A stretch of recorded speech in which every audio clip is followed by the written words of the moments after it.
একটা কেকের মধ্যে যারা দুটো ফ্লেভারই পেতে চান, এই রেসিপিটা শুধু তাদের জন্য।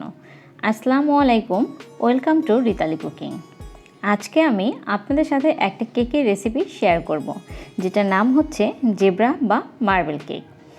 এই কেকের মধ্যে আপনারা ভ্যানিলা এবং চকলেট দুটো ফ্লেভারই পেয়ে থাকবেন। আর এই কেকটা আমি চুলায় তৈরি করে দেখাবো। চলুন দেখে নেওয়া যাক কীভাবে তৈরি করা যায়। এখানে একটা বল নিয়ে নিয়েছি এবং দিয়ে দিচ্ছি হাফ কাপ রান্নার তেল, 1 কাপ চিনি, 1/4 টিস্পুন ভ্যানিলা এসেন্স। সবগুলোকে আমি একটা বিটারের সাহায্যে 2 মিনিট বিট করে নিয়েছি। এরপর দিয়ে দিচ্ছি রুম টেম্পারেচারে থাকা দুটো ডিম। তারপর আবার বিট করে নিচ্ছি 7 থেকে 8 মিনিট।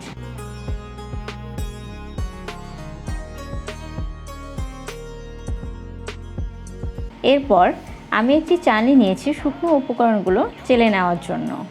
দিয়ে দিচ্ছি 2 কাপ ময়দা, 1 টেবিল স্পুন বেকিং পাউডার, সামান্য লবণ। সবগুলো একসাথে চেলে নেব।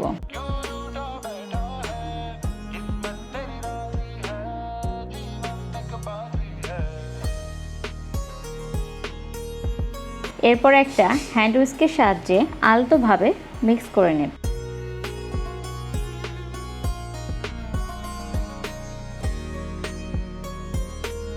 এই পর্যায়ে দিয়ে দিচ্ছি 1/4 কাপ লিকুইড দুধ।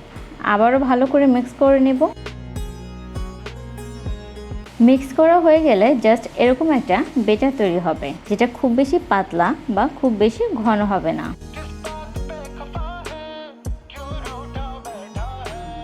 এখন অন্য একটি বলে আমি অর্ধেকটা ঢেলে নিচ্ছি। এর মধ্যে 2 টেবিল চামচ কোকো পাউডার চালনির সাহায্যে চেলে নিয়েছি।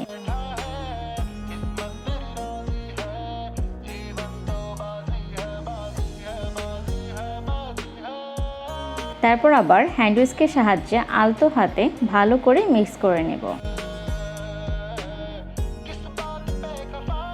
এখন আমি একটা পাউন্ড মোল্ড নিয়েছি। আপনারা পছন্দ মতো মোল্ড নিতে পারেন। এর মধ্যে সামান্য তেল দিয়ে ব্রাশ করে নিচ্ছি, যাতে তলায় লেগে না থাকে। আমার হাতের কাছে বেকিং পেপার ছিল না, তাই একটা কাগজ কেটে এর মধ্যে বিছিয়ে সামান্য তেল দিয়ে ব্রাশ করে নিচ্ছি।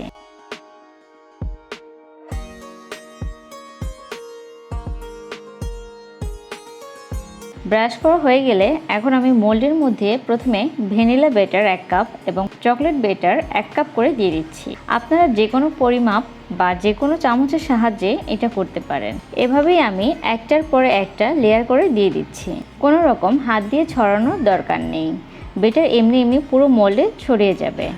এতে করে বেকিংয়ের পরে সুন্দর একটা ডিজাইন হবে। ব্যাটারগুলো দেওয়া হয়ে গেলে একটা কাঠির সাহায্যে উপরে হালকা ডিজাইন করে নিয়েছি। এটা না করলেও হবে, আপনারা না চাইলে স্কিপ করতে পারেন। তারপর একটু হালকা করে ট্যাপ করে নেব, যাতে ভেতরে বাতাসগুলো বের হয়ে যায়। এবার আসি বেকিংয়ে। এখানে আমি হাঁড়িতে বালি দিয়ে তার উপরে একটা স্ট্যান্ড দিয়ে 10 মিনিট হাই হিটে ঢাকনা দিয়ে ঢেকে প্রিহিট করে নিয়েছি।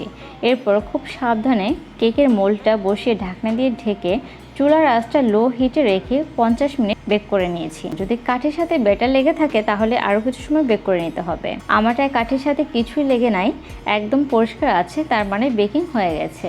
এবার মোল্ডটা চুলা থেকে নামিয়ে ঠান্ডা করে একটা ছুরির সাহায্যে চারপাশটা ছাড়িয়ে আনমোল্ড করে নিচ্ছি।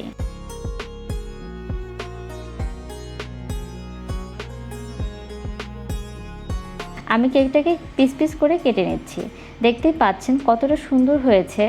বাচ্চারা এই কেকটা অনেক পছন্দ করে, আর বিকেলের নাস্তায় চায়ের সাথেও রাখতে পারেন। আমার রেসিপিটা যদি আপনাদের ভালো লেগে থাকে তাহলে অবশ্যই লাইক, কমেন্ট, শেয়ার করতে ভুলবেন না। ভালো থাকবেন। আল্লাহ হাফেজ।